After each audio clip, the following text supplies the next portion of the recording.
another exciting episode of Perpetually Ajar. I am one of your hosts, Katy Johnson, and for KRWBY Productions, I am a producer, I am a writer, and I am also a voice actress. I play Weiss, Penny Peladonut, Cinderfall, and Velvet the Chocolate Rabbit, and of course, I am one of your co-hosts on this lovely podcast, Perpetually Ajar. And here is my amazing co-host, Beau. Hey, what's up, guys? Beau here. I am the lead director of the VR shorts. I am one of the lead writers for the VR shorts as well, and I voice Winter and Ilya for RWBY Abridged / KRWBY Productions. And also, again, as Katy mentioned, one of your hosts here on Perpetually Ajar. Woo! And today, of course, we have a very special guest in the room with us that has snuck their way in. Who is this mysterious guest, if you would like to introduce yourself? It's me, hiding awkwardly in the corner of this non-COVID-19 world that we are in a virtual room avoiding. It's Janet Varney. Hello! Hello! Welcome, Janet. Welcome to our lovely studio that is in my basement and probably your living room. I thank you. I'm in what I would consider to be the den. Which makes it sound like I have a huge house with lots of rooms. Really, that's just the other bedroom that does not have a bed in it. No, that is fair. Well, would you like to tell our audience a little bit about what you do, some of the projects that you've worked on? Sure. Animation fans, animation fans, cartoon fans usually know me best as the voice of Korra on Nickelodeon's The Legend of Korra. I, by and large, do mostly on-camera stuff. So I was also on a show for 5 years called You're the Worst on FX, and then a show for 3 years on IFC called Stand Against Evil. And I have a podcast that is called the JV Club podcast that's on the Maximum Fun Network. I've been doing that for about 8 years, and I interview people about their awkward teenage years. Oh, wow. Awesome. Yeah, because I knew that you were a veteran podcaster, and that makes me very happy because podcasting is honestly, I listen to more podcasts than TV or movies, because I just think that the storytelling potential and the fact that you really get to hear what is going on in people's lives in a very casual setting that's also so easy to produce. We're in a renaissance age for podcasting, and it just makes me happy to hear more people are involved in it, especially in a professional manner. Oh yeah, I love it too, and I feel similarly. I definitely have I'm a person who likes to be up and on her feet, and so it's a really great medium for me to sort of stay in touch with the world and learn new stuff and laugh and all of that kind of good stuff while I'm also, dusting. Mm-hmm. No, yeah, for sure. And especially in the voiceover world too. Nowadays, especially, people are recording from home. So it's becoming more standard for people to have their own recording setup. So anyone can start a podcast. That's true. If they really want to. Very true. But yeah, what are some, I guess, games or cool things that you guys have been up to? Because one thing we like to do here at Perpetually Ajar is we like to talk about the entertainment that inspires us, or just what our daily lives with entertainment are. Because I know there's a lot of video games out right now, like Final Fantasy, Animal Crossing, Doom Eternal, and there's also just a lot of downtime for some people to, indulge in a few of these things. Sure, yeah. Do you guys? I'm not really a gamer, but I would love to hear what video games you guys are into if you guys are gamers. Well, I mean, really, anything, any form of media that you're kind of, if there's a show that you like, a podcast Sure. that you like to listen to, or maybe an anime that you watch. Sure. Let's see. What have I been diving into? I just finished rewatching. Well, I just finished rewatching the first 5 seasons of The Americans, and then watched the 6th season, which I had sort of been saving and waiting for. It's such a great show. We before we started recording, we all were talking about the musical Waitress. So there's a weird Carrie Russell connection, right? Because we love the musical. Carrie Russell was in the original film of the same title, and she's also the star of The Americans. And so that was I think, like many people, I'm not the person at all who wanted to watch Contagion, even though apparently the rest of the world is. I definitely was I've seen that movie, and I remember even when I saw it, I was so messed up about it. I was I never need to see that again. And I love Steven Soderbergh, but I definitely do tend to gravitate more towards, I think, drama and suspense and sort of mysteries as a way of relaxing and disconnecting when things are stressful, which is, I think we're all sort of wired differently, but especially when you get into a job where you are predominantly doing comedy, it's actually for me more of an escape to like get wrapped up in a puzzle or, watch something that has really high stakes. And in that way, I think it is kind of like people who want to watch Contagion, which is to say, if you're watching a show about, like the 1980s possible nuclear destruction of the world, it doesn't feel as intense to be at home trying to make sure as few people get sick from something as possible, if that makes sense. No, yeah, it definitely does. Yeah. Is there anything you've been watching, Beau? Or I playing? mean, unsurprising to you, you and everyone else, Tangled, as always. That's my as far as like cartoons or like anime-esque shows go, the Tangled series has honestly really changed my life recently, just helping me a lot with kind of coping with stuff and whatnot. But I recently started I finally caught up on Clone Wars, the final season of Clone Wars on Disney Plus, and that absolutely destroyed me because I remember watching the original like when it was coming out, like almost like 8 or 9 years ago, I think. Yeah. And as far as games go, a lot of Minecraft, a lot of League of Legends, you're building cool as stuff. usual. So, what about you, Katie? What have you been doing? Animal Crossing? Oh, God.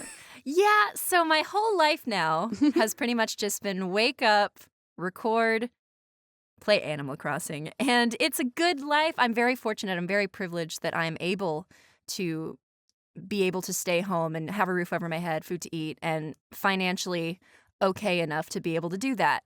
And it's been very fun, but I am, like a lot of people, missing the outside. I'm missing my friends. I'm missing going to get coffee or watch a movie with someone. Like, I know that the movie industry this year is going to be interesting since I think the last time I checked, Sonic the Hedgehog is technically the best grossing film of the year. Wow. Because of the situation. Yeah. And there might have been another film that beat it out, but it kind of is what it is. So there haven't been like a lot of movies in that sense that I've wanted to go see or been able to go see. I've kind of wanted to see Onward, but I have not watched it yet. But I know they put it on Disney Plus, so I might be able to. But yeah, I've been rewatching a lot of anime too. And one thing I've been doing is focusing on being social online with my friends and kind of building some of those friendships, even though we're at a distance, because a lot of my friends do live in different places anyway. So we were kind of doing that before. But now we like have even more of an excuse to hang out. So I've had nights where we've stayed up for like 4 hours just watching a show together and laughing. And I'm really enjoying making those memories right now. And hopefully after all of this, we can still continue to do that on some level. And yeah, so Animal Crossing, anime with friends, and then more Animal Crossing with friends because we can travel to each other's islands. Just, you got to stay social right now. Social distance, but don't emotionally distance. Yeah. Or don't social distance. Like, stay connected to humans. We need them. Yeah. Dear God, we need them. Yeah. So that's kind of been my life right now. Yeah, I'm trying to do more because I have it here, and it's such a good medium for like staying in contact with people. But like, I really wanted to be playing more VR. I know that Tina's been bugging me to play more VR with her, and it's really nice because it kind of creates that illusion that you're physically hanging out with people. Without actually physically being there, all from the comfort of your own home. And I also like to listen to a few podcasts that I want to shout out that are like my favorite, and I could not survive without them, are Dear Hank and John, of course. It's like an question answer podcast. And then Question Box, which is like a sex positive kind of question answer podcast about deep and serious questions from the perspectives of our two quirky co-hosts. One is a sex writer and the other is a musician.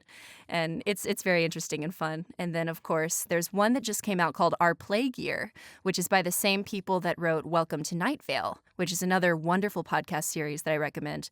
And it's about real life stories from like working class people talking about their experiences during COVID-19. And it's very interesting to hear like the perspectives of being a trans person during this time, or being a essential worker during this time, or being like in a hospital on the front lines and not getting hazard pay, like in some cases, and getting to just kind of hear those perspectives through just like a voicemail that someone sends in, because that's how they kind of do it on the podcast, is they have people call in, and then they have authors of like, because back in the day people would write stories about apocalypses or plagues or a zombie outbreak, and hearing those authors kind of talk about their perspective during this, being like a fictional land that they visit so often, seeing how it applies to like real life, it's very interesting just to hear those perspectives. And it kind of keeps me a little bit sane knowing that there's other people out there kind of thinking about some of that stuff. Yeah, that's one that I've definitely been meaning to listen to and contribute to. I remember when those guys sent an email out to some other podcasters sort of going like, hey, this is a thing we're thinking about doing. And I was like, well, if you're thinking about it, you'll do it. And if you do it, you'll do a great job. Yeah. So exactly. Yeah, so I definitely... There is no try, only do. That's right. That's right. So yeah, and that's such a great point about... those it really is kind of figuring out what, like, just to put it in like a nutritional way, sort of what your ideal healthy diet is in terms of like what you're consuming with respect to this particular situation, this kind of quarantine stuff. Like, if you're a person who can kind of withstand a lot of changing information and you feel sort of the best when you kind of feel like you're as up to date as anyone else and you don't get stressed out by that as much, then, by all means, you can be the person who's constantly sort of checking in on the numbers and the research and all of that.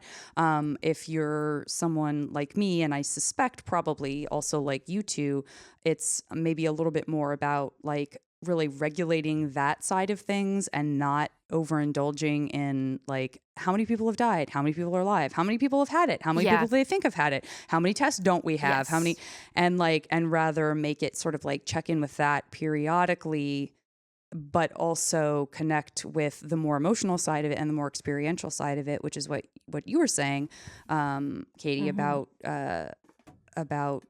wanting to sort of hear people's day, a day in the life.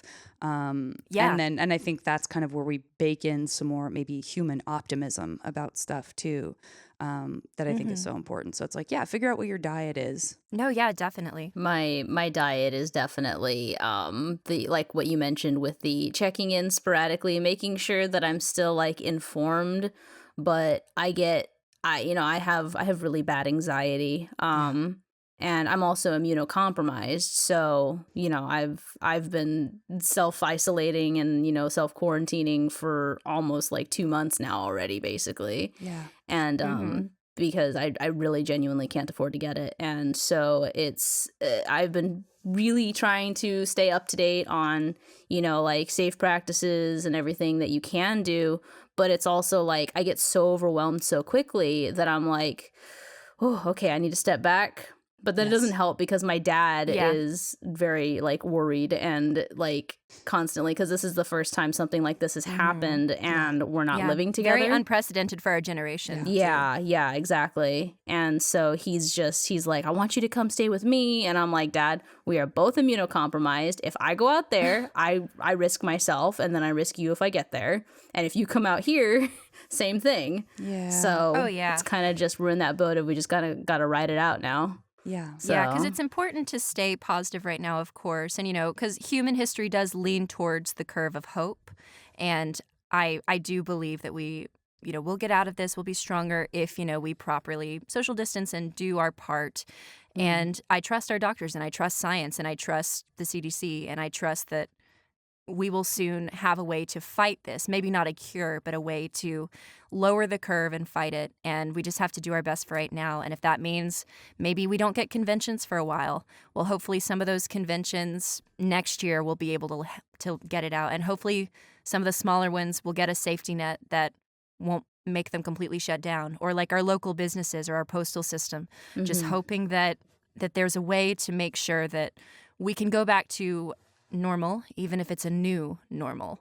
And we just have to fight and move forward the best way we can, but also know that it's okay if you feel overwhelmed right now, because it is very overwhelming, and some people are definitely having to fight harder than others. And I won't, I guess, get into like super politics on here, but I definitely have my opinions, and I'm hoping that the right things will happen so that our most vulnerable are protected.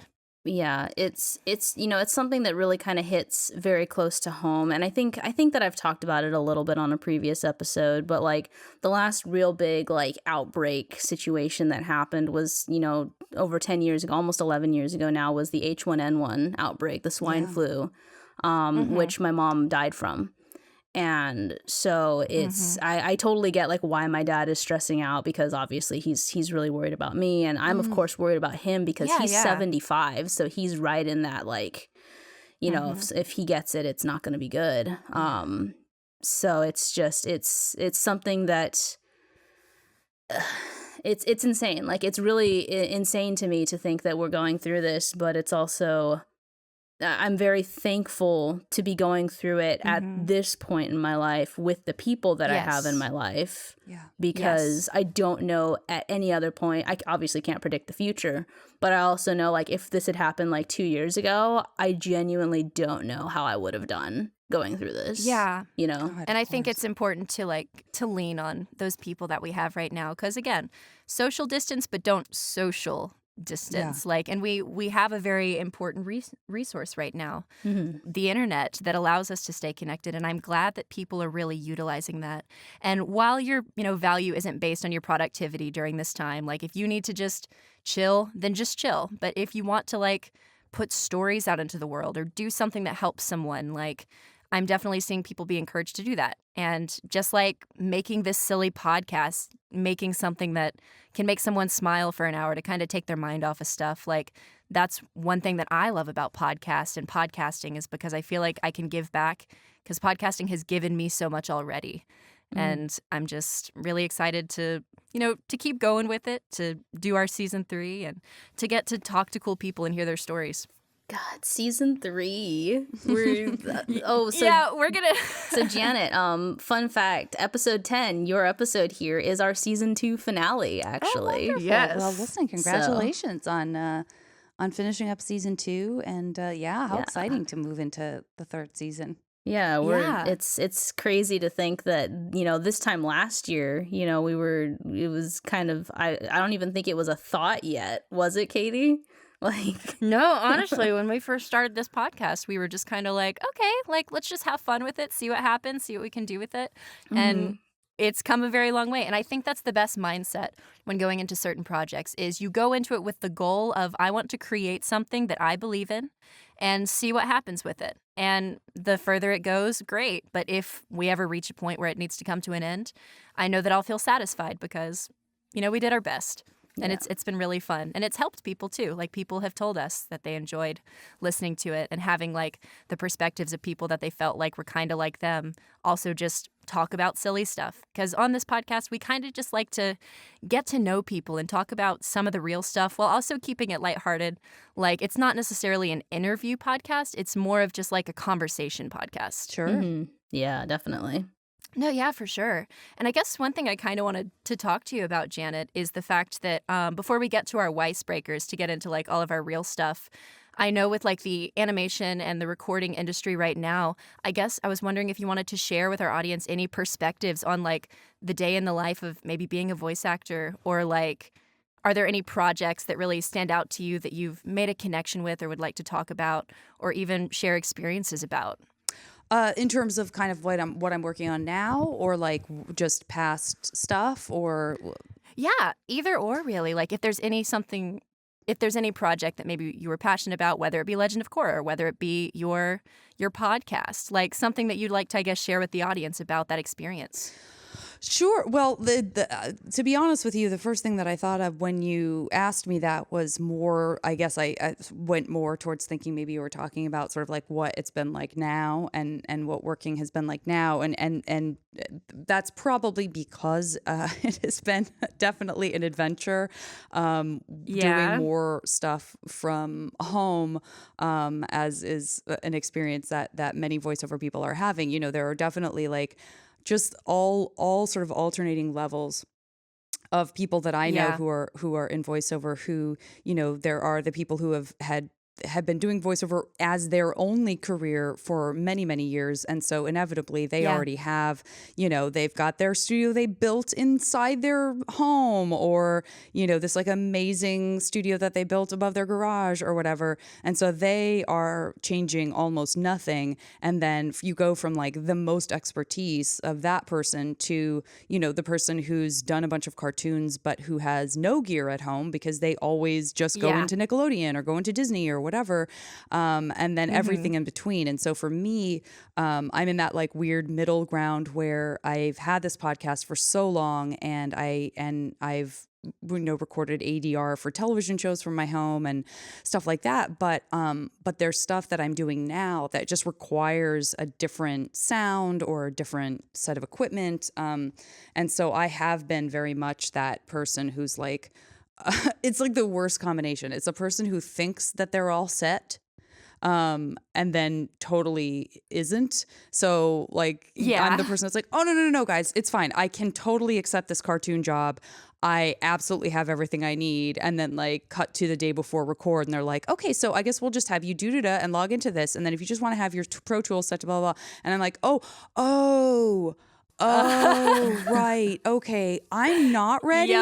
Like, so there's been a lot of there's just been a lot of trial and error. And also one of the main things for me is that I've never had to be, connected to anyone getting direction in the moment from home on any kind of regular basis. So there's been a lot of and where does my Ethernet cord come out? And will it be long enough to reach the studio space that I have? And so it's been a lot of kind of very wonky voiceover based trial and error. Like it would be a really fun Shakespearean farce, but only for people who know exactly what we're talking about.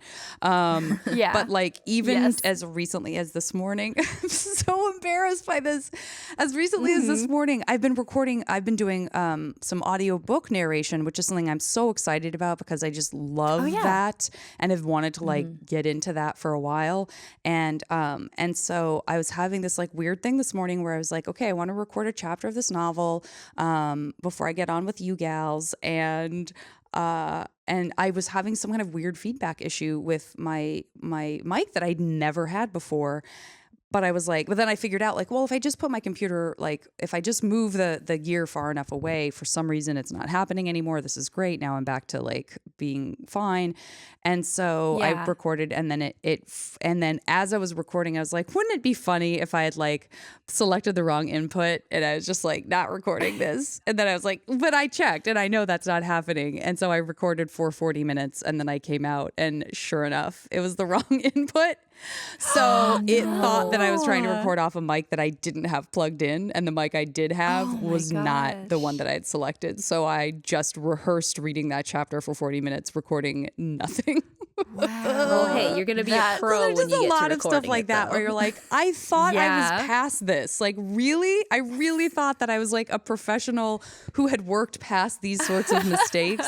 So it's been very humbling to go, okay, all right, okay. And so I think it's one of the things that's nice about that is that when you yourself are in that position, now when I podcast other people who have zero experience recording from home or, are still trying to stumble their way through stuff, and they're so apologetic to me, I'm please, I'm the last person you need to apologize to. Just because I understand this thing doesn't mean that yesterday I wasn't the person you are right now to someone else who has more experience going, oh, I do it. I press this button. What does that mean?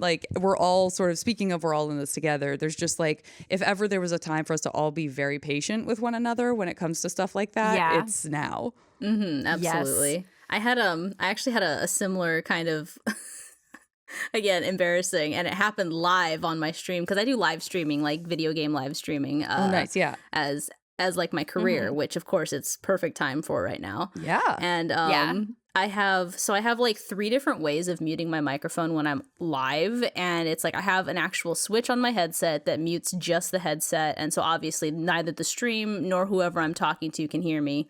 I have a button for muting myself where only the stream can hear me, but not the people I'm talking to, so I don't interrupt conversations. And then I have one on my hotkey thing, my stream deck, that mutes it And that's the only one that there's no like visual cue or anything that tells me that I'm muted. Oh, sure. And so I had muted myself because I was drinking soda and I didn't want to like drink in my microphone and give them an unfortunate ASMR experience. Right. Yep. And then I was like saying hi to people and whatnot. And I was on camera too. And someone after like 10 minutes is like, does anyone hear Beau? Oh, no. Because I don't hear them. And I'm just like, No. I just look over and I see the little red line through my microphone and I click it and I'm just like, I've been muted for 10 minutes. Oh, yep. Yeah, three different levels of muting. I would definitely fumble with that like 5 times a day. So my hat's off to you. Yeah. I was just like, nope, okay, it's gonna be one of those nights, isn't it? Yeah. Yeah. Well, I feel like we are sufficiently warmed up to get to our additional warm up. I think it's time for some Weiss Breakers. Heck yeah, let's do Great, it. let's do it. All right. So how this works is, obviously we ask the questions and you answer them. Haha. But one thing that we do here, especially on the podcast, is we try to see if we can all, through the line, agree on every single one. And we've only accomplished that like 3 times, I think, out of all 2 seasons. So let's see if we can get a straight across yes or no on all of them, or like agreement on all of them. Okay. But I'm sure Beau will be the odd one out. It'll be great. I'm always the rebel. It's always me. Like, Nice. It's always Beau that's the odd one out. All right. So first one, would you rather be able to take back anything you say or hear every conversation around you? Okay, and I definitely know mine. yeah. All right. You got, yours, Beau. Oh, should we like say it at the same time? I mean, Oh gosh. that's gonna be 'Cause I really still hard to don't know yet. time. Oh no. Okay, Beau, you say yours first. I would rather be able to take back anything I say because there's been so many times I've put my foot in my mouth and I'm just like, why? Why did you say that? So that's definitely what I'm going with. Okay. What about you, Janet? 100% same. Yeah. I do not want to hear what yeah. other people are saying. I will prefer to live in a bubble where I assume the best about everyone until it harms my safety not to. Yeah, I am honestly in agreement, and I am also going to take back anything that I say. I would hope that I don't take advantage of that too much, but I am only human. But in the situations where it's needed, yeah. I am very much in the same camp. And wow, we actually all agreed on the first so one. far, so There we good. go. My We're off to a my good start. question about this one though, because I do like when we okay. kind of go into the like motivations behind the questions and whatnot. Oh, Because true, I true. am curious. So when it says take back anything you say, is it essentially you rewind back to before you started to say it and like the person has no memory of you ever saying it? Or... Yeah, I think the mindset I'm going in for this particular question is, for example, if you said something a year ago, you can't just go back a year, change it, and then come back and history not be altered. It's like if you're in a real-time situation where you're talking to someone and then you say, oh, that dress makes you look whatever, I don't know, some example that would make someone feel bad. You could rewind that specific situation and get essentially like a one do-over. But I think I'm going to put a limitation that you could maybe only like do it once. You can't just like 5 times in a row think of a different compliment, I guess. Which good one to is know. going Yeah, to to get know them that to it's go on going a date with forward. me? Yeah. Yeah. I thought maybe it was So I that think I that's the could way go I'd do back it. and erase things in the past. So I'm a little disappointed, but I still would choose it. Yeah. Same. Because the every conversation around you thing too kind of reminds me of a personal hell that I've read about where if you had like the power of, is it telepathy? Where you can... Yeah, it's like Professor X, right? I mean, it's like Yeah, you Charles can't turn it Xavier off, or like- or like Jean Grey. Like you don't want to be able to hear that. It's too much noise, I think. Yeah, and then Yeah. if you could control it, then the risk of abusing it is too high. Yeah. I feel Oh, like. yeah. So the first one definitely leaves more leeway to be a good person. That's right. Yeah. That's right. It's like, I'm sorry, Yeah. I said something on an impulse and it made me a bad person. I understand my errors and I am sorry. I'm going to go back and take that back. Exactly. Yeah. Well, all right, let's get to our second one, which, speaking of telepathy, would you rather 5% of the population have telepathy or 5% of the population have telekinesis and you are not part of the 5%? Ew. That's boring. Wait, are you not part of the 5% either way? You are not. Yeah. Either you way. aren't. Either way. So you have to live and you have to know that they can either read your mind or they can lift stuff. I think that's what telekinesis. No, is that mind control or is No, that? you're right. Telekinesis is being able to move stuff. Yeah. Yeah, for sure. Yeah. Yeah. Honestly, I'm just going to say I'd rather them have telekinesis because that would just really help the world, I think, better than reading minds. Agree. Because I think there's more room for being a bad person with telepathy. But with telekinesis, you could do like physical labor much easier. Like you could help people that maybe can't move on their own or lift a certain thing. Like if someone's trapped under a building, because we got all these telekinesis people that are lifting that building. Like that's kind of my take on it. Yeah, I agree 100%. I think I'm going to go with, And remember, you don't have the power, Beau. You don't have I know it. I don't. I It's know other it. I know I don't. But I'm thinking about I want to have a power. Why don't I ever get a power? Apparently, you have the power to choose what other people have, and then you don't yeah, get it. apparently. That's So a it's a power one-time power. in itself.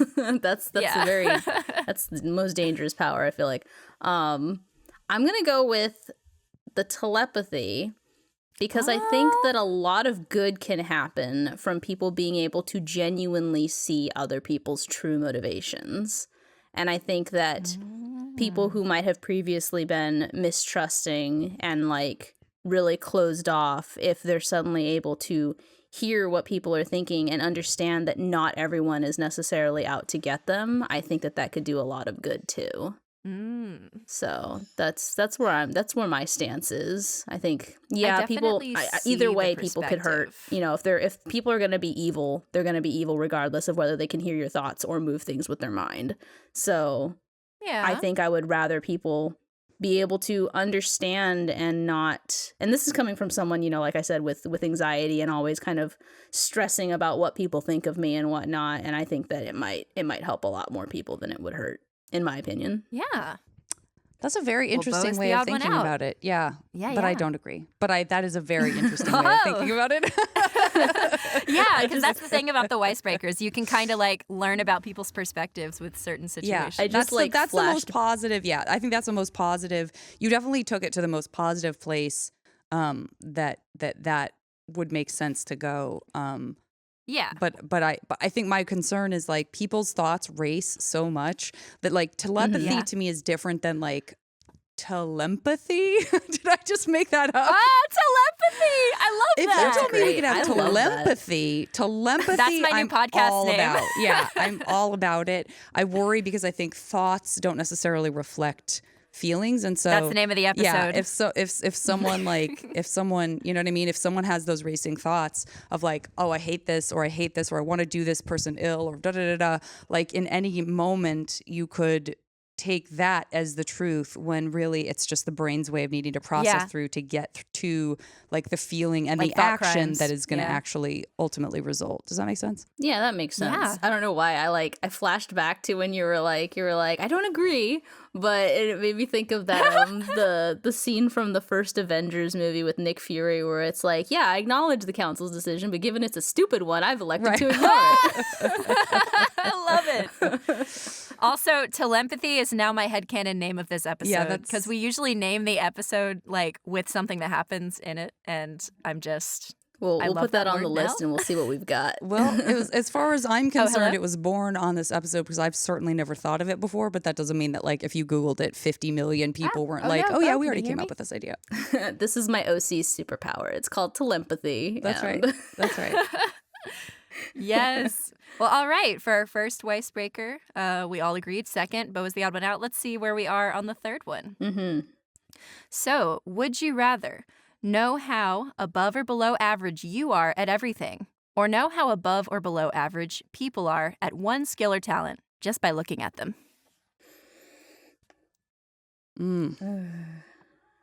I feel like I would rather know about myself because then I could stop wasting time on things that I'm just genuinely not good at. Or on the flip Okay. side of it, understand what I'm not good at and be able to improve on those things specifically rather than like balance my time a little bit better than I don't know what I was So that you could have like a little bar in the corner that like shows you you're improving like every day, like a you leveled up or like yeah, something level like up. that. Speech increased to level 100. Yeah. Is it that you can, like, is it a universal skill? Like, you have the power of knowing where everyone falls in the skill of carpentry. Yeah, Okay.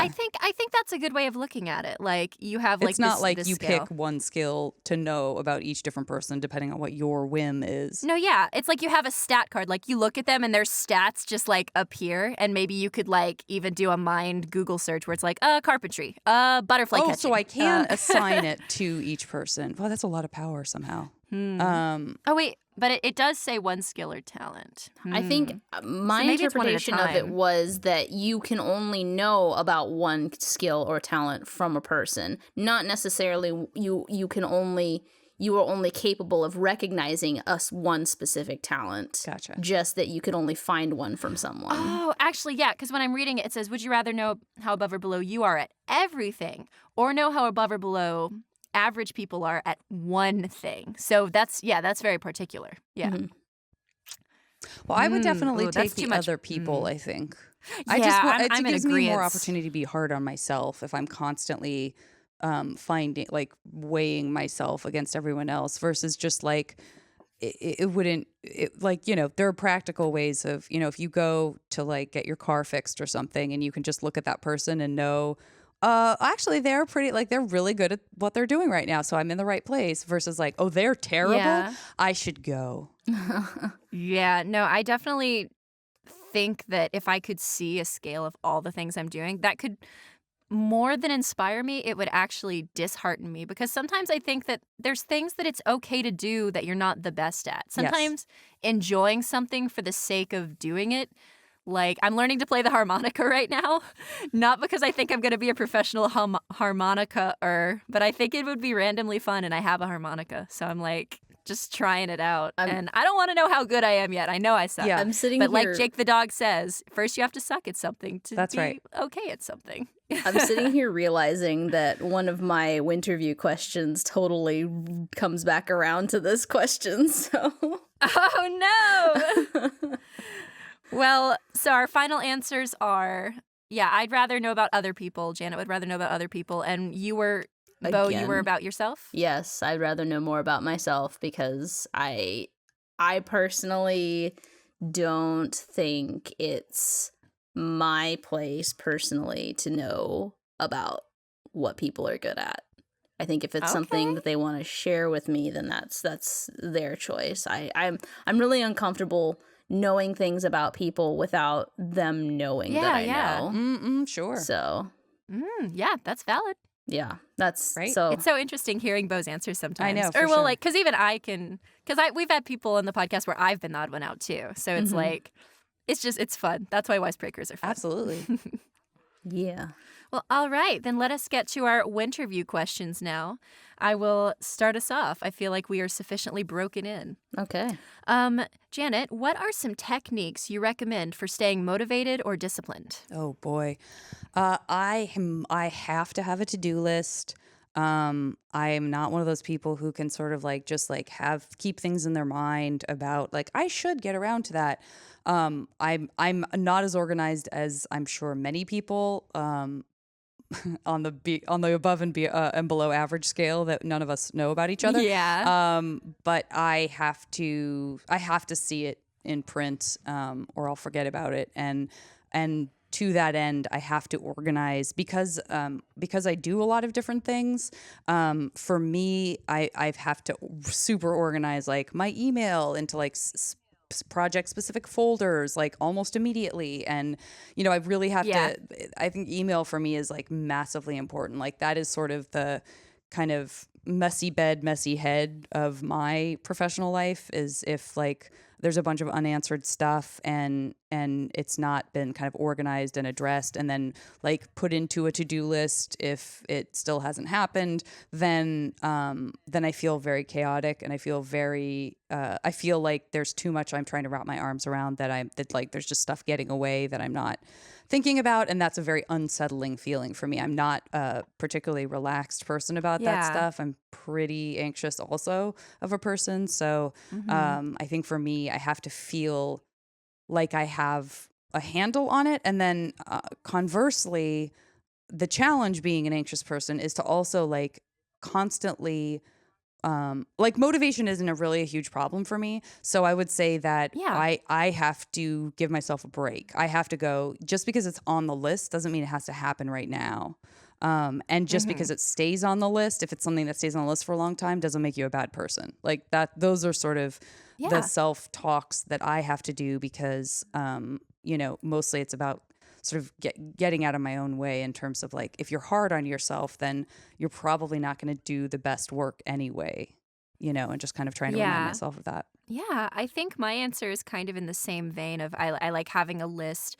But one thing that has definitely helped to be a discipline tool for me, or like a motivator, is creating situations where I'm relied upon. And that's also something that I very much enjoy, is when people feel like they can rely on me and trust me to get the job done. And so setting deadlines, setting like a scheduled time that we are going to meet, stuff like that, where I very much need to, by this time, be prepared. Because sometimes, like when it's just you, it's easy to take the day off. But I think that having people that are relying on me is one of the best things that's ever happened in my professional career. And I think that's the way that it should be, is the more, you know, good at you get at something, or the more that you move up, the more people you're going to come into contact with that you want to help in some way, or that, you know, they're helping you.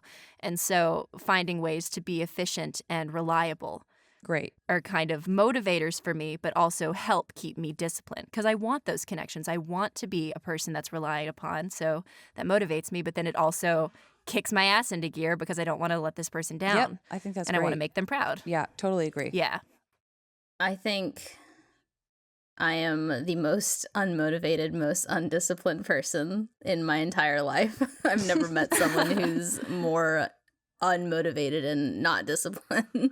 I mean, I'm disciplined about things that I care about, for sure. Yeah. I struggle very much so with holding myself accountable for things, and that's something that I've been trying to work on, you know, especially considering there's not a whole lot holding us accountable right now specifically. Yeah. And so that's something that I've been trying really hard in the last several weeks to work on a little bit more, is okay, if I say that I'm going to do something, make sure that you follow through on it, you know. Yes. And I do kind of, that also does help me with like creating those scenarios where it's like, if you don't do this, you're letting these people down, you know, like you gotta do it, so that way, you know, you can do the next thing. And but I'm so bad at it. I'm so bad at keeping myself motivated. Well, for Perpetually Ajar, you've definitely been on the ball consistently. Like, you have been very reliable, very dependable. Like, just putting that out there. For this podcast, you have never let me down. I really appreciate it. Like this, and this podcast is something that I look forward to recording so much. It's one of the few like really consistent things that like I do regularly. And but even then is I have a really hard time, like something I struggle with. So every other episode for the podcast, Janet, we don't have a guest, and it's just me and Katy talking. And for those segments, because we have, you know, the RWBY Abridged and the KRWBY Productions stuff, I do a segment called KRWBY News Corner, where we kind of give people an update on what the team's doing. And that is something that is so hard for me to put together every time we go to record, because I feel like if I don't have something crazy exciting to put on the list, then I feel like what's the point, you know, like what exactly is it? But I think having things like this, and then now actually being in a position of, you know, I'm the director of the VR shorts. The VR shorts aren't going to get made if I don't do my job. Yeah. So I kind of have to, you know. And can you guys hear me? Yeah, I can hear you. Oh, sorry. It said my mic went out for a sec. Sorry. I'm experiencing some light technical difficulties, but it is okay. It's okay. We'll do it live. We'll do it live. Yes, we'll do it live. right. We'll do it live. It'll be fine. But that's something that I struggle with a lot, is just setting those goals and then meeting them. And, you know, like you said, Jana, is like it's not necessarily a failure because something stays on the list for an extended period of time. Like, the fact that it stays on that list, I feel like says a lot, because you're still actively thinking about it, and it's still there. Like, you're still like, I'm going to get to it. Yeah. But you need to make sure that you are in the best position physically and mentally to be able to do it too. Absolutely. You know. So. Oh yeah. Well, all right, Beau, do you want to get to our next question? Yeah, sure. And since my question gets back to the third, kind of rounds out and comes back to the our third Weiss Breaker question, do you have? It's kind of a two-part. It's a either or. So whichever one you prefer to answer, or if you want to answer both, it's good. Okay. Do you have a skill that you are exceptionally good at but dislike doing? Or do you have a skill, or do you have something that you enjoy doing, but are kind of honestly bad at it? Boy, that's a great question. Ooh, yeah. God, do I have something that I'm good at that I'm not even sure I like that much? That's really, really interesting. Or do I have something that that I'm not great at that I wish I were better at?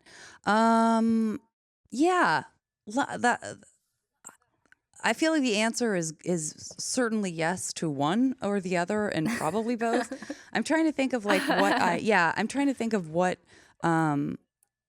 the sad answer is that, like, because I've been having all these problems with my neck after this, like flying off my bike and landing on my back, and just it sort of getting worse and me not knowing it until I was like, oh, this is really bad. So much of the way I think about things, this is very depressing, but hopefully someone will at least be like, oh, someone else was this way. I realized, like, on a whole new level yesterday, I realized like how much I think about things in terms of like wishing I felt better and I felt capable of doing more stuff that I used to be able to do, and I'm hoping to get back to. Yeah. And so that's it's hard for me not to see things through that lens, which is not necessarily a skill thing. It's just a literal, what's my capacity right now? And I think maybe that is something that a lot of people can relate to. And obviously, Beau, you have a vulnerability that hits you differently in this era that we're in these moments. And so maybe that's, something you can relate to as well in a different way. So that's kind of where my head goes, is like, it's more about just wanting to get well and to be patient and to not give up and to try to take care of my body and my mind in this effort to sort of like be able to ride my bike for, an hour and not have it hurt, or, sit at a computer and not get a headache. Like, those are sort of things that override almost anything else right now when it comes to skills and like, like the desire for improvement. Mm-hmm. Which again, total bummer, but like that's the reality. No, like trust me, I have a whole plethora of injuries because I used to do sports. I used to also be a resident dumbass in high school. So I did a lot of dumb stuff and got injured in the process. And, I have like a bad knee. I have a horrible shoulder. I hurt my back playing paintball. I was running and I slipped and tumbled and slammed my back into like the edge of like a metal locker. And it's, it's something that like I still, especially my back injury. So like, just spinal injuries in general, I definitely relate to that. And, on top of that, I struggle with my weight a whole lot. And, when I was working, because I worked at Disneyland for 5.5 years, and I was in the best shape of my life when I did that, even though I still had like injuries that kind of reared up occasionally. Like if it was raining, my knee would hurt and stuff like that. But overall, I was in much better physical shape. But, now, especially because it's really hard for me. I live in an apartment with my 2 roommates. It's all things considered a very small apartment, so it's not necessarily like we have a whole lot of space for me to like be doing exercises and whatnot, or like be doing anything like that. And then I just, again, going back to I'm super not motivated most of the time. It's really hard not to get stuck in that rut of just kind of being woe is me. Yeah. But that's definitely something that I, what you were saying, it absolutely, like, I relate to that. Like, it's a hard thing. It's really difficult. Yeah. So you got me. You got me. I got you, girl. I think on like a less deep level, something that I enjoy doing, but I'm kind of bad at, I very much enjoy singing, and I don't think I'm bad. Like, I'm pretty okay. I've heard you sing, Katy. You are so good. You shut up right now. No, but I'm not like a Broadway singer, is I guess what I'm saying. Like, I'm obviously not, I'm not at a level where I could just like, engineer, no, like I can't I can't do that shit. But I very much enjoy singing, and it's very cathartic for me. And anytime I'm stressed or whatever, like I'll just sing to myself. And it's one of the only things that like I do that it's not, I don't label myself a singer, I guess, but like it's something that I enjoy and I love to do. Like when I'm with friends and they have a guitar, like I like jam in or stuff like that. But it's not like something I do professionally. Like it's not something that I feel like I am like, let's go to Broadway right now, but I enjoy it. Yeah. I think, kind of going into a slightly, more like in a physical sense, like the skill and whatnot, because I think that the direction you took it, Janet, honestly really pleasantly surprised me, because I really appreciate, people being honest and upfront about like the things they're feeling, the things that they go through. Yeah. But kind of, going off of like what you're saying, Katy, is actual skills. I'm apparently really good at like leading groups and being like a group, like the team leader, and I hate it. I hate being in charge of things, to be completely honest. Yeah. But I also get to a point where if it's something that I'm good at, I'm worried that I can't trust someone else with it, because I'm worried that it's not going to play out the way that I want it to, or the way that I think it should. So I'm like a control freak, but I hate being a control freak. I totally relate to that. I think that's a really interesting observation, and I totally relate to that. Yeah. So yeah, I can't think of anything for like something I'm really good at but I dislike, because I can only think of a few things that I feel I'm really good at, and I enjoy those things pretty good. Maybe there's some stuff that I'm like halfway decent at. I'm trying to think though. Like I think I'm decent in a similar vein to like being in some leadership positions, like not all of them, but like there's certain positions where I feel like I thrive in and that I've helped others in, but I feel like an anxious ball the whole time, where I'm just like, oh God, I'm going to do this wrong or this wrong or this wrong. But kind of getting to step up to those challenges has honestly made me a better person and made me learn things about myself, even if it is hard. So I don't fully hate those things, but I guess that's one of the, like, to be in a similar vein with you, Beau, I guess it's something in that vein as well, because I can't think of just like a skill, like because if I don't like it, I'm in a place in my life where if I don't have room for it in my life, it's not going to get my time or my space. So sure. Yeah, that's fair. Yeah, so that's a very good mindset to have too. Yeah, no, exactly. Like with people, like that kind of applies there too. It's like I want people in my life that are going to build me up, that I'm going to build up, and like we're getting to that point where it's like let's do our best, and if we don't have time for each other, that's cool. We got to just do our own thing. Yeah. And maybe that's something I'm good at. I feel like I'm kind of good at finding kind of letting go, I guess, when it comes to like people that kind of come and go in my life. Like if it's their time to kind of, move on or do something else, or we not hang out as much, it's hard and I don't really like it, but I'm good at like accepting that. Like, because the more you let go, the more control you have. Like, because I had this friend that we were kind of watching like TV together every week, and then we kind of just didn't for a few months, and now it's a year, and now we're in quarantine. And I was like, okay, they're just doing something else with their life now, and that's cool. I can live with that. And now I'm just doing my own thing, but it still kind of hurts, but it's a good skill to have, to be able to just be like, peace, love, like just let it go into the universe. If it's meant to be, it'll be. I think that's great. I really love like how deep we went with this question, because I was definitely thinking like, I'm really good at cooking pancakes, but I hate it. I hate pancakes. Right.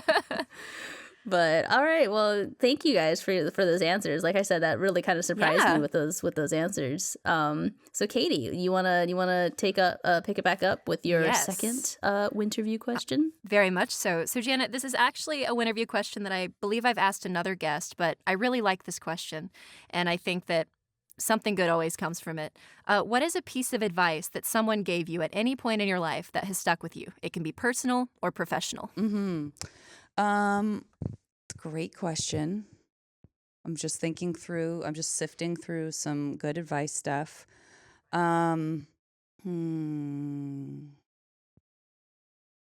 Well, It can be small, it can be big. Yeah.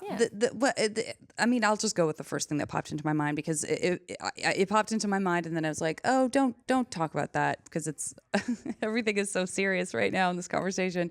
Yeah. But it is the first thing that came into my mind. So this is just another like super heavy thing. But when I was in my late teens and early 20s, that's really when I started to that was kind of when I had my worst problem with panic and anxiety and just sort of mental health stuff, which I think is true for many people. That's a really important age, and it's definitely an age where kind of that stuff can rear its head a little bit, I think. And my mom, bless her heart, was like, I was talking to her about it. Because she was very quick to be like, oh yes, anxiety runs in, my side of the family. Like the women in our family have anxiety or have depression or have this or have that. And at the time, especially when I was that age, like I just wanted to fix it. I just wanted it to be done. I just wanted it gone. And she was like, it's never going to go away per se. She's like, but after you've lived with yourself longer and after you've lived with it longer, it's just not going to have the same power, and you're going to have a different relationship to it, and you're going to be able to cope with it differently. And as a young person of that age, and because it was so hard at the time, that was exactly the wrong answer for me, even though it was the right and true answer. I was so like, don't tell me that. I want to be told that I'm going to take a pill and it will go, or, I'll do some therapy work and I won't have to ever deal with this again. And I was so resistant to that piece of advice. And I just thought it was so negative. I remember thinking what a downer, Mom, thanks. And then, as the years went on and as I've grown and grown older, I've definitely 100% accept that was true, and that it doesn't feel good to hear when you're just in the thick of something and it's kind of new to you and it's scary and hard, but that if there's some seed that gets planted when someone tells you something like that helps guide you towards that truth eventually, that it is really good and true that there are going to be things that you think you can't accept in your life because they feel too hard. And the last thing you want to be told is that you'll still be dealing with them years and years and years later. But it's really true that you can have all of that happening, and you can still live a full life, and you can still and you can feel empowered by the fact that you have lived with something and that it hasn't killed you, or that you have, you know what I mean? That you've gotten better at dealing with it is a very empowering, very positive experience. And it's just hard to hear that, I think, when you're at the onset of something hard. Yeah, I very much relate to that answer. And I know we've talked a little bit about anxiety and stuff on the show, and I usually don't bring it up, but I very much had to go to therapy for panic attacks and stuff in that vein, and obsessive compulsive disorder as well. And it's something, chronic illnesses in general are something that I also struggled to kind of get a grasp around, the concept that there isn't just a way to fix stuff like that. And medication in general is something that I'm very hesitant towards, for most of my life. Like even recently, I decided I'm going to stop my birth control for a while because I was only taking it for my period. And now I feel like I want to kind of see what my body is like without it. And I've talked to my doctor, and we made that decision because the less medicine I have to be on, the better. Even if it's something that potentially can help me, if there's a way that my body can, be without it, that would be great. Right. Because medication can have its own set of problems.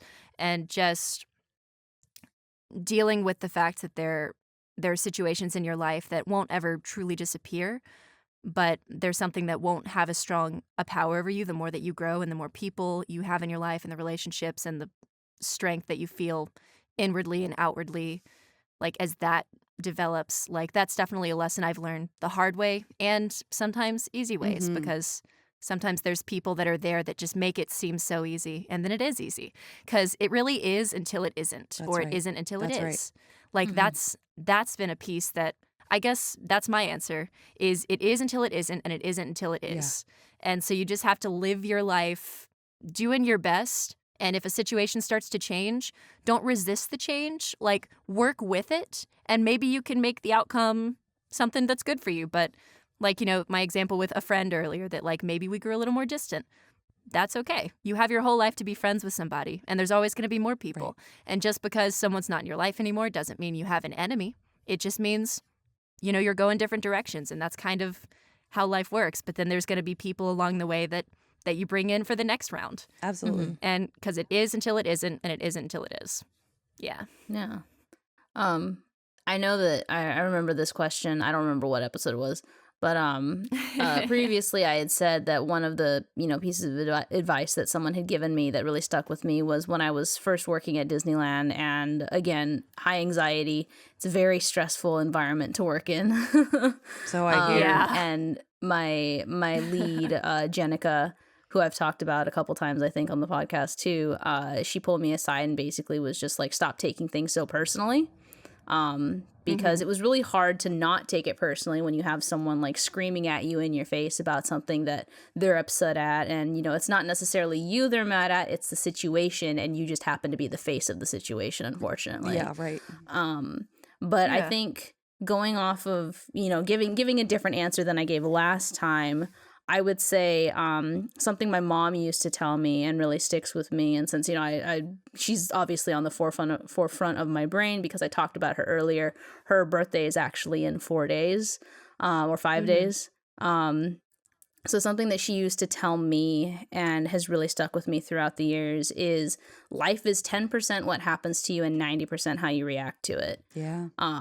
Yeah. And it's really something, and it kind of almost goes hand in hand with the stop taking things so personally, because it's really like, something can happen to you, and regardless of necessarily why it happened, it could potentially have been something that would have happened either way.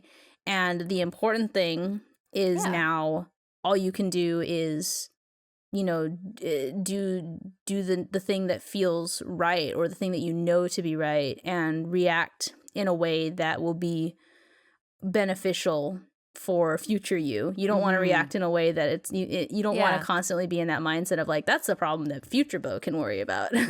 Right. Because you are still future Beau, you're still future you. Yeah. Well said. So I think that that's something that really, really kind of sticks with me, is that trying to actively remind myself, like, okay, don't, this situation is unfortunate, but you gotta make the best of it. And I'm a really pessimistic optimist is the best way I can put it. Is I find that I motivate myself reacting to things positively by I don't know. It's just, I'm talking myself in circles now, but it's a piece of advice that really sticks with me. And that's kind of how I've been treating this whole quarantine that's going on. Is just, I went through, a period about a week or so ago where I was just at like the lowest that I've been during this whole thing. And I had a lot of people that I talked to, Katy, I talked to you, Tina, I talked to, good handful of people that I really just kind of vented to about how I was feeling. And that really helped, because I'm normally really bad about expressing my emotions in a positive manner or in a healthy manner. So I think that I'm trying really hard to focus on that 90% of how I'm reacting to the situation, because it's really kind of important that I keep moving forward with positive thoughts and with more well thought out actions than necessarily impulse. So definitely. And I think you're doing great. Just from the friend standpoint, I think you're doing good. No, you. Wow. Nice. Well, all right. Why don't we get to our final Winterview question, and then we'll get to our fan question. All right. So this one kind of, I'm almost curious, because all of our questions have just gone in such different directions than I anticipated. But what is a piece of media that you got into casually, but ended up falling hard for once you were invested in it? Like that you were kind Tina's calling you out. Oh, God, Tina's calling me out. She's like, Beau, Tangled, I see you. For the listeners at home, we have Tina in the backlog of the call, just making sure that tech stuff goes well. So thank you, Tina. Shout out to Tina. Tina for sure. She's calling me out though. She's like, Tangled. That's so Tangled. funny. Yeah. That's absolutely my thing. But like something that you got into, maybe just not expecting necessarily to like it nearly as much as you ended up liking it. Oh, I know my answer instantly. I believe I am the sole diehard fan of the animated series Amphibia. It is amazing. I got into it super casually, super chill. Like I saw the picture and I saw that what's her name? She played in Sweet Life of Zack and Cody back in the day. She played the rich snobby girl. Oh, Brenda Song? Brenda Song, Yeah. yes. And I saw she was the voice actress for the show, and there was like some cute animal designs, and I was like, oh, this looks fun. Oh my God, that show changed my life. Wow. And like, it's like Gravity Falls and Hilda had a child, and it's also a frog isekai, and it is everything. God. And like the main female character, she goes through something that in middle school I very much remember going through, and the way that she's going through it, I empathize so hard with her. Like it shows kind of like how friendships can be toxic and how the people that truly care for you sometimes aren't the people that you think they are. And like the way it showcases this story and her relationship with like her found family and friends versus the people that she just thought she had to be loyal to because friendships based on proximity sometimes aren't actual friendships. You need people that actually care about your well-being. It's not just about, are they there? And it really has a good message about that. And it has very deep lore as well. Mm-hmm. And I'll have to check it out. So Amphibia. Yeah, I'm very excited for season 2 that I hope we're getting this year, but I know that with things the way they are, maybe there's going to be complications. But it's honestly a very underrated show that I don't think enough people are talking about, because maybe like it came right after Gravity Falls, right. And like maybe it's not a direct comparison, but in terms of the pacing, the comedy, the writing, the performers, and like the fact that one of the child main characters is voiced by a child, so like it's very authentic. Yeah, like I love that. It's so wonderfully done, and I highly recommend I'm so it. excited And I did not to check think it I out. would be. Yeah, I didn't think I'd be this obsessed with it. Like, yeah. I love that stuff. I love the stuff that, I mean, it's a great question because, Beau, it's, I love when that happens, right? When you're like, oh, this is just a thing, like, whatever. And then it becomes important. And it's such a present to yourself that is a surprise. It's like, oh, I wasn't expecting to love this. It's great.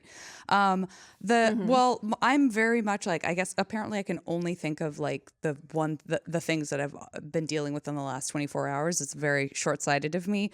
But so my answer is like extremely nerdy, and it's not even like, it's just not cool. It's not like pop culture cool. It's not like anime hipster cool. Like, it's really not cool. But I was dating someone who loved doing the New York Times crossword puzzle like 10 years ago.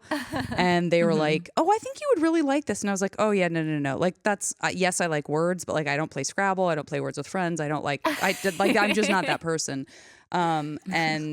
And so I started doing it as like a fun sort of like very, very much like, oh, this is just kind of a thing to do with this person I'm getting to know. And so it's fun because I'm associating with that person.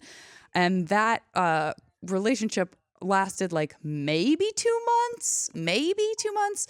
And my love affair with the New York Times crossword puzzle has lasted forevermore, and like became a thing. I went from like wanting to do a Sunday Times crossword puzzle like on set because it was kind of an easy thing to pull out and work on for a little while and then walk away from, and then became like, I know I need to do this every day. And then the person that I've been with for the last 5 years also kind of like I was like, you're gonna love this because he's a writer and an editor and all of this, and he was like, I don't know. And now we have to do like multiple puzzles a day. Like it's my thing that when I start to sort of freak out about something else, like, for me it'll be like, I have this cut on my hand and it's not healing, I'm gonna die. It is a surefire thing that, like, he literally will be like, let me just put this crossword puzzle in front of you. And I'm like, not this time, babe. Not this time. This time I really think I'll just go there. I'm like, this time I think it's tetanus for sure. Okay. Oh, 5 down's an interesting one. Like, I will so zen out. Yes. And now it's gotten to the point where, like, I got to do a live solve with, like, the people at the New York Times because they were Korra fans, and now I'm working on a puzzle with one of the people that I met through that. So it's definitely become like this super super nerdy. Like, I cannot believe how much like zen energy I get from a crossword puzzle, but I really do. Hey man, that's great. That's awesome. That's awesome. Tina said me with Sudoku. Yeah. I went through a Sudoku phase in high school. Unsurprising to anyone because it's all I've talked about on the last like 5 episodes. Tangled was something that I got into, and I'm going to try and talk about it from a different perspective because I always talk about Cassandra because the character Cassandra, voiced by Eden Espinosa, is a character that I relate to very heavily. I haven't related so wholeheartedly and felt so validated by a character for a very long time. And but I want to talk about like the thing that really surprised me because like I love Disney movies. Like, I'm a Disney nerd. Like, even working at the parks for as long as I did, working at Disneyland specifically during the Frozen phase, and still like loving Frozen. Tangled was, I feel like people really slept on Tangled. Like, it was, I saw it in theaters with my mom when it came out, and it was just so good. And I can't even, I still, it surprises me that apparently it didn't do well in theaters. And I remember, and I actually just found the post on my Tumblr. I was just scrolling through like my videos tag, and I found it, and I had shared the theme song, Wind in My Hair, like 3 years ago when it first came out, and it was like the movie wasn't even out yet. The Before Ever After, like the prequel to the series, wasn't out yet, and it was just like the reveal of it, and I was like, oh my gosh, this character, like, I really want to cosplay them. I don't even know what their name is. And then I kind of just slept on that until about like 2 or 3 months ago. I think it's already been 2 or 3 months.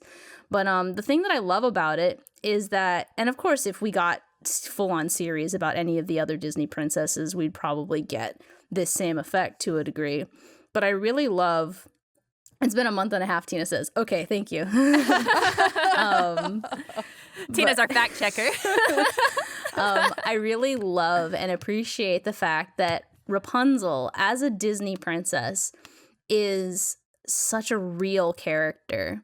Rapunzel was definitely one of my faves. Yeah, she's so well fleshed out for this series. And the thing that I love about her is that I feel like a lot of times we associate the princesses with like their strength. Like, Merida's not afraid to say no to like, feeling like her heart doesn't belong in this fight, or doesn't, that she doesn't believe that she's marrying someone for the right reasons, or that she's just not even interested in marrying someone. Tiana, she's so ambitious, and we love that about her. Mulan fights for her country.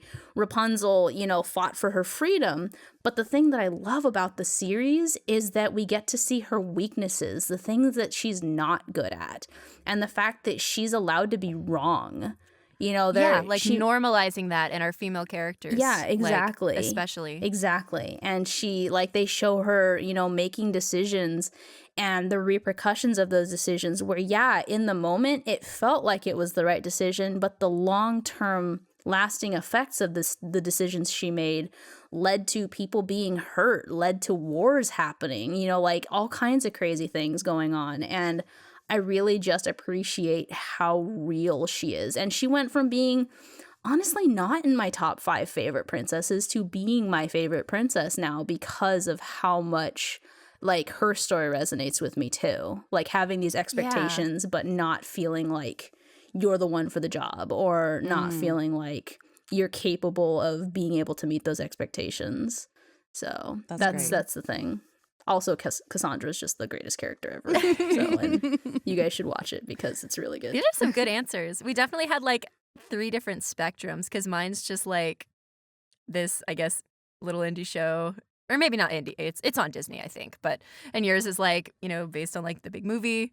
And then Janet's is about crossword puzzles. Like I like the different connecting pieces there. Mm-hmm. Yeah. Yeah, definitely.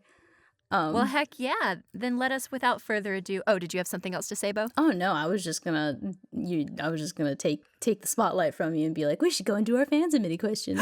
Whoa! Heck yeah! High five over the five. internet. Boom. We did it. Then, without further ado, we will get to our final question of the day. Mm-hmm. What is something you thought would be difficult or hard, but it turned out easy when you did it? From Sugar Rush. Thank you, Sugar Rush. Our Sugar number Rush. one fan. Hello, our number one fan. What did I think? Okay, so what did I think would be hard that turned out to be pretty easy when I finally did it?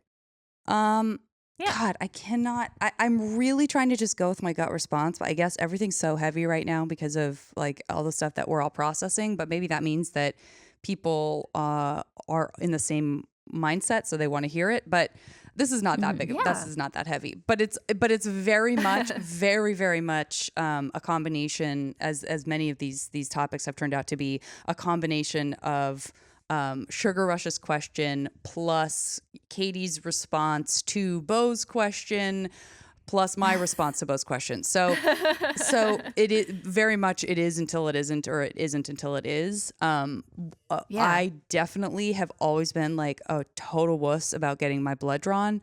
Because like I don't have a fear of blood, nothing like that. It's just that I fainted once when someone hit they were trying to give me a shot, and instead they like hit a thing that like I don't know if they hit an artery, like a small artery or whatever, but the vial filled up with blood instead of me getting the shot I was supposed to get, and I passed out.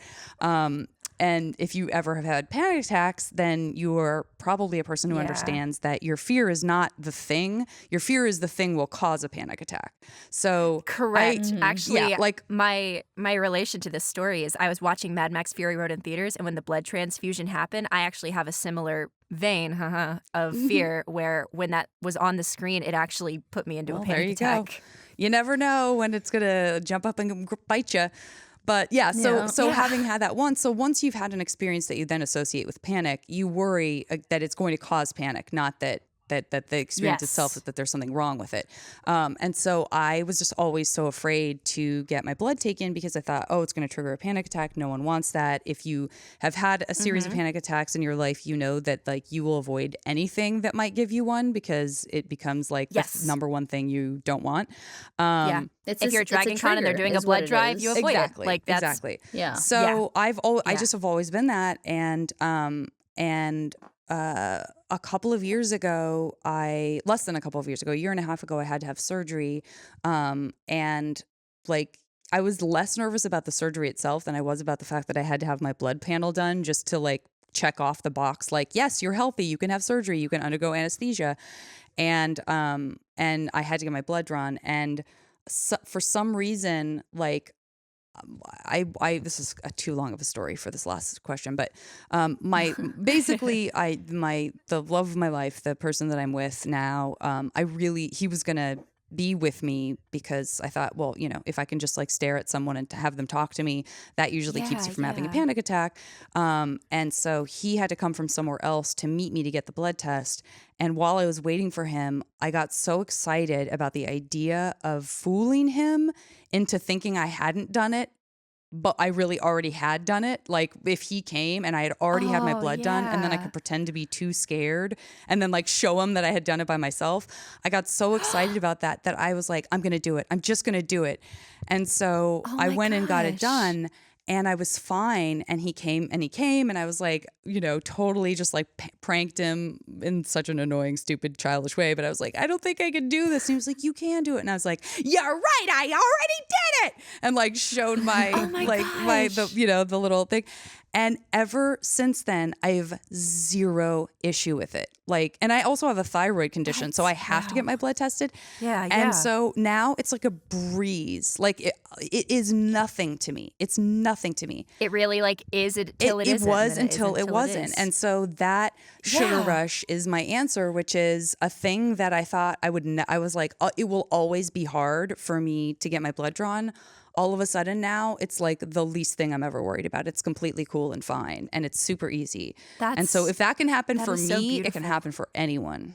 I wish I could say that I believed that that would work for me, because I have two things in this world that I am absolutely deathly afraid of, and it is spiders and needles. And to the point of, I don't have to see a needle. I don't have to like feel a needle. The doctor comes in and says, "Hey, Beau, we need to give you a shot." I will faint. On command. Yeah. I get it, Beau. That triggers my, like, I feel like we're all going to have the same answer across the board because I'm also in the same camp. I don't faint, but I do start uncontrollably crying. Oh, and yeah. Just. And then I'm apologizing. Yeah. I'm sorry. I don't know why I'm like this. Correct. Believe me, I don't want to make your job harder. Yeah.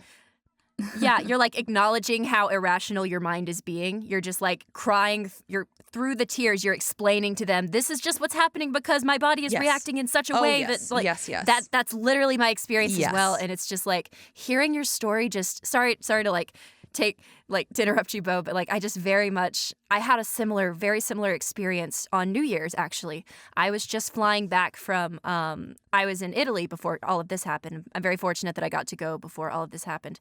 And as soon as I get back, I am sick as a dog, so sick, so bad. And it's like New Year's Day. Or no, it's New Year's Eve, and me and my boyfriend were planning on doing this really big fancy dinner. I'd bought a new dress. It was going to be great, but I was like vomiting. I was like coughing, and just, it was horrible. And I was scared, like, oh my God, I'm going to need to go to the doctor, and they're probably going to have to do blood work. And, I was going through my usual routine of being scared. And he was like, you know what? Like, I don't have work tomorrow. I'll take you. And I've never taken like a boyfriend to the doctor before. I've taken my mom, my mom's taken me, my dad's taken me, and that was when I was younger. And nowadays, like, I'll always call my mom while I'm at the doctor. But getting my boyfriends involved, I was always like terrified of them seeing me like that, because I'm a very different person. Because I like to think in my everyday life I'm very, confident and like I can do this. But at the doctor, I turn into that timid person that I hate about myself, like that person that's like, oh, yeah, yes, ma'am, like very like can't even speak. And he was there with me, and for some reason, he was making me laugh.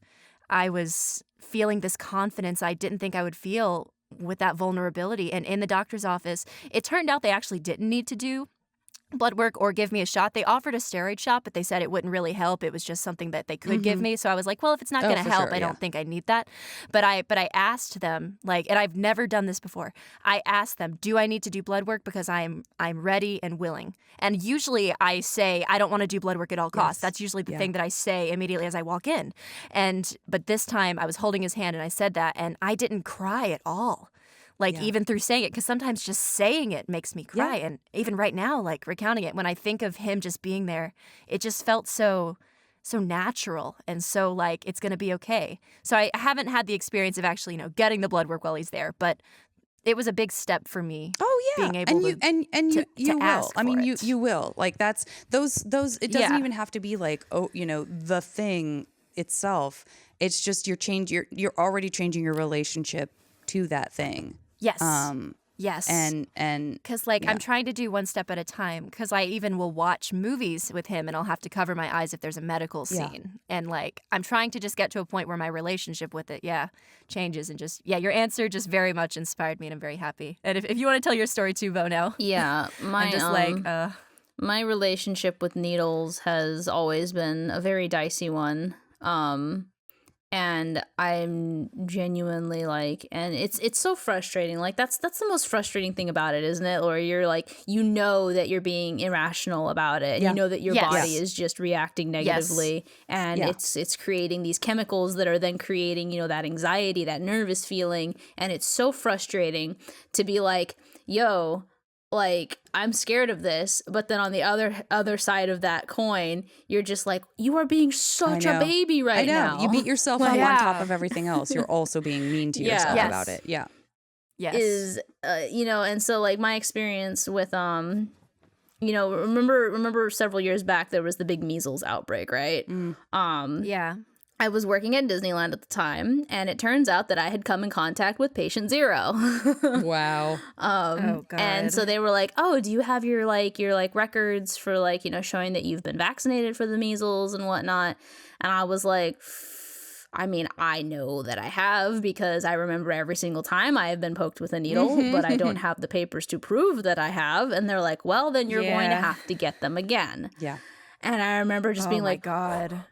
okay, do I have to do it right now? Can I wait? I have to go to my doctor because now whenever I know that I'm going to the doctor and I know that I have to do like any kind of blood work or any kind of shot, like I have to go and actually get like anti-anxiety medication to like basically just knock me out and make me just a vegetable while they're doing it. So that way I don't freak out. And they were like, I mean, you know, you're here for your shift. If you want to like, you know, work the rest of your shift, we have to do it like now, essentially. And I don't necessarily understand why this thought process worked because that's not really how vaccinations work.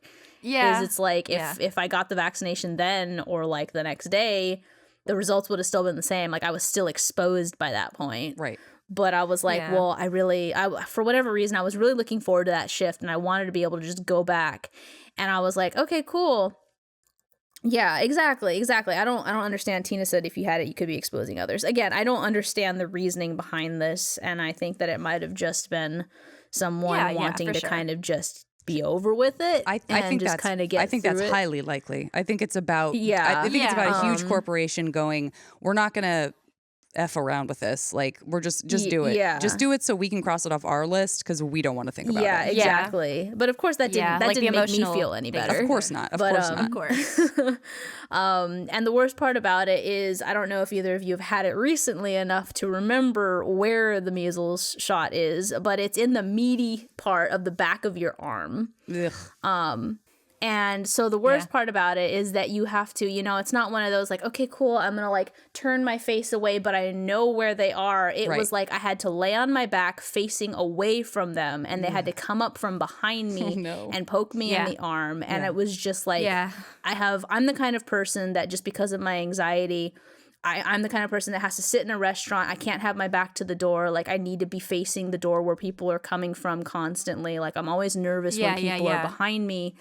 And so it was just a whole lot of overwhelming things. And I remember just like crying when they were like, oh yeah, this is how we got to do it. And then one of the other nurses came in and was just like, would you like me to be here when they do, you know, the shot? Because it was backstage at Disneyland. So it wasn't like I could have like my dad there or anyone from family come in to be there with me.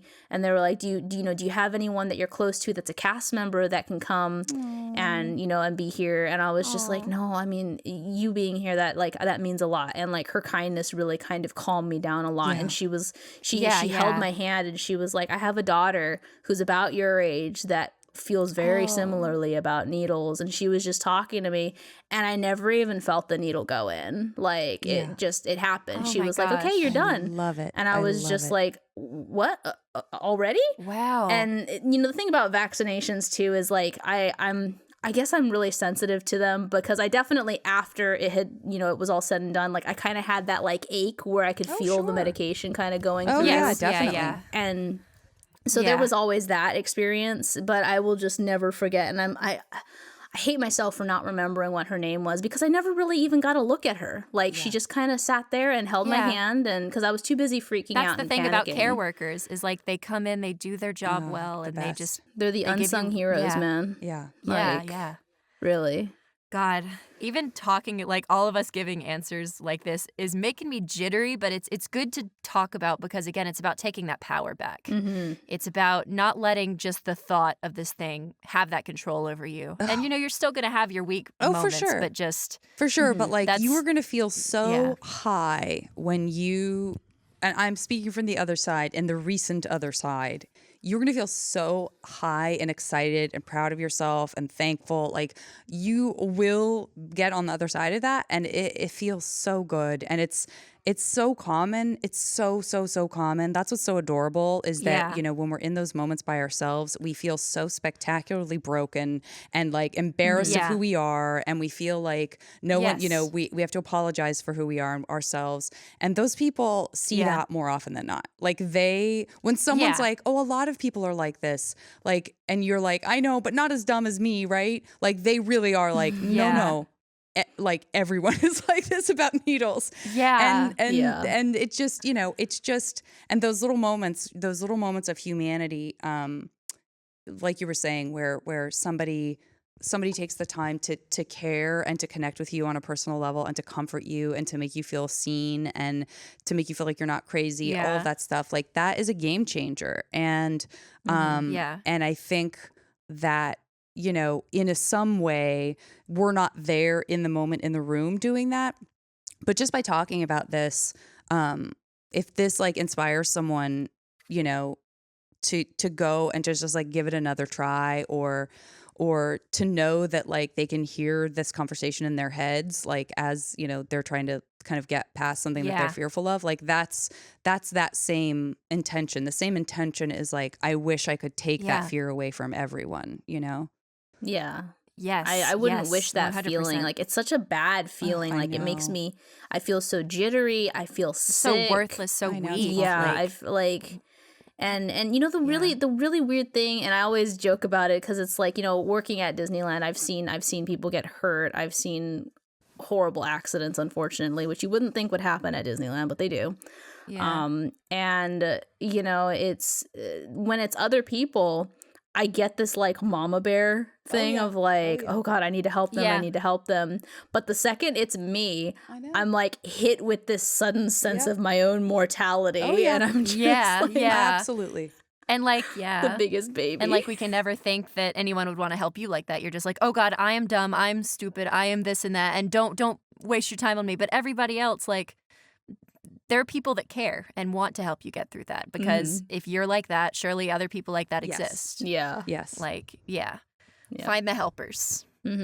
So shout out to random medical staff cast member from Disneyland that was working in 2016, because you definitely honestly, made an impact.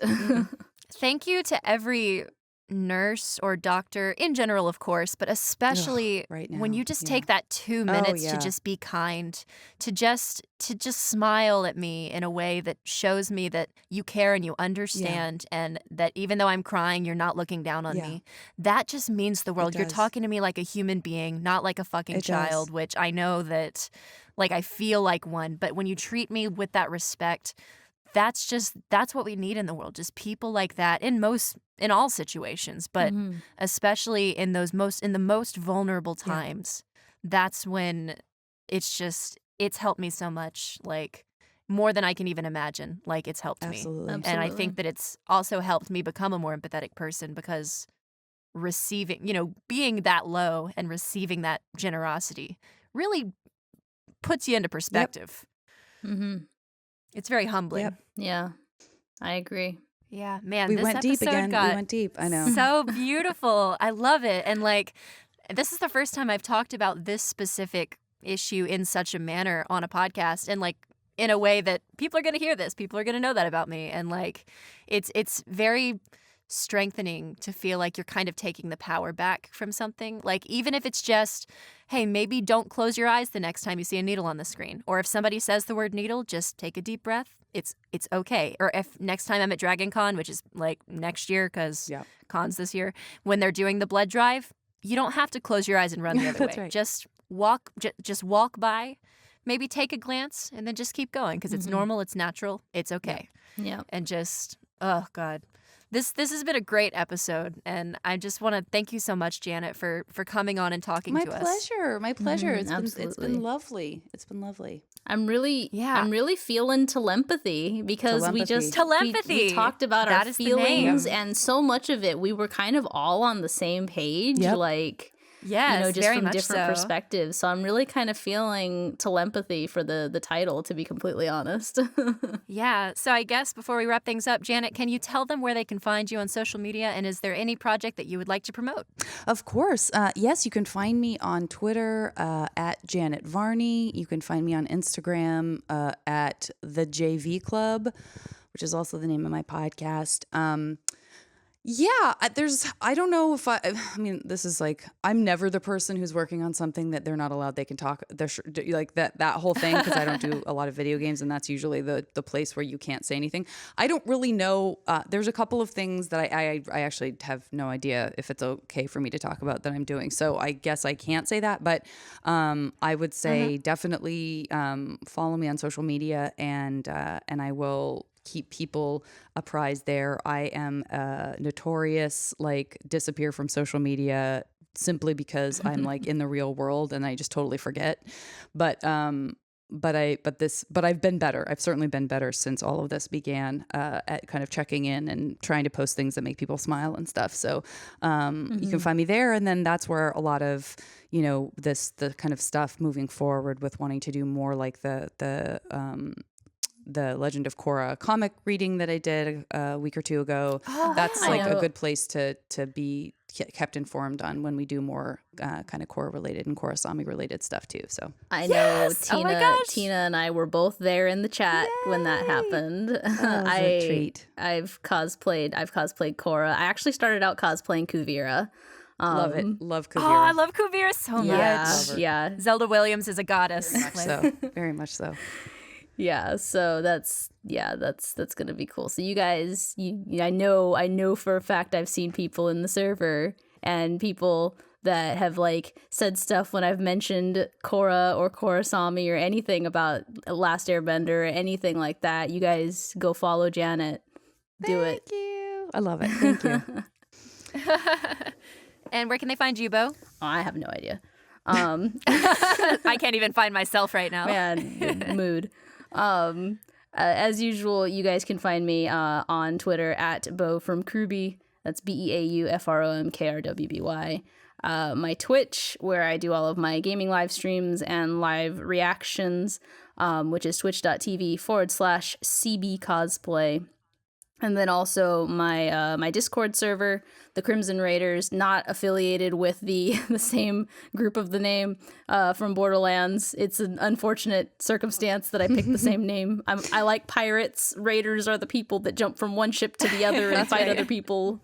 So that's where it came from. But yeah, and then something that I would like to promote, it's because we worked on it for so long. If you guys haven't already, please go watch Nondescript Winter Holiday 2. It just broke 30,000 views, which I'm so proud of.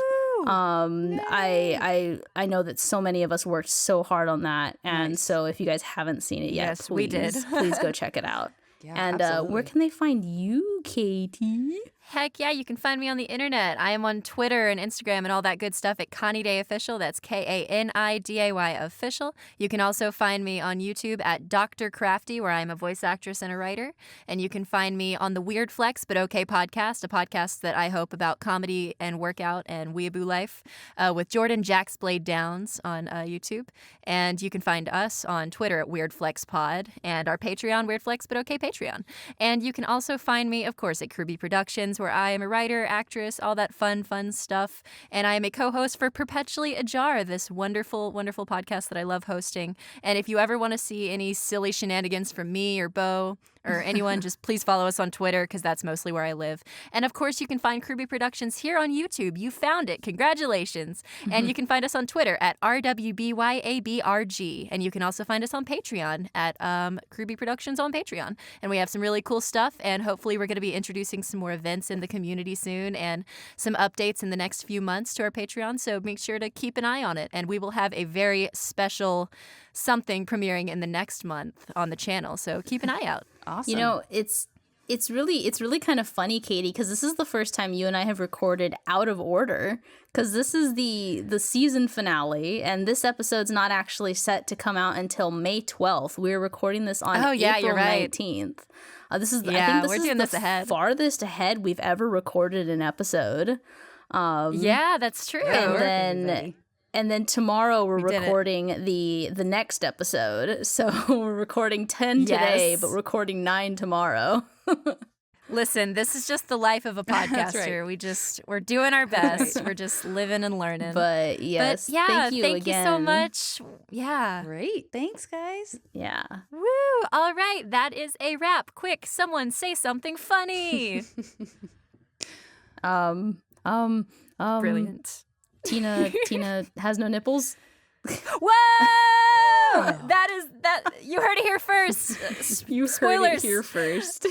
You heard it here first. All right, everybody. Have a good day, evening, night, wherever you're listening to this podcast, whatever time. We love you guys. See you soon. Bye.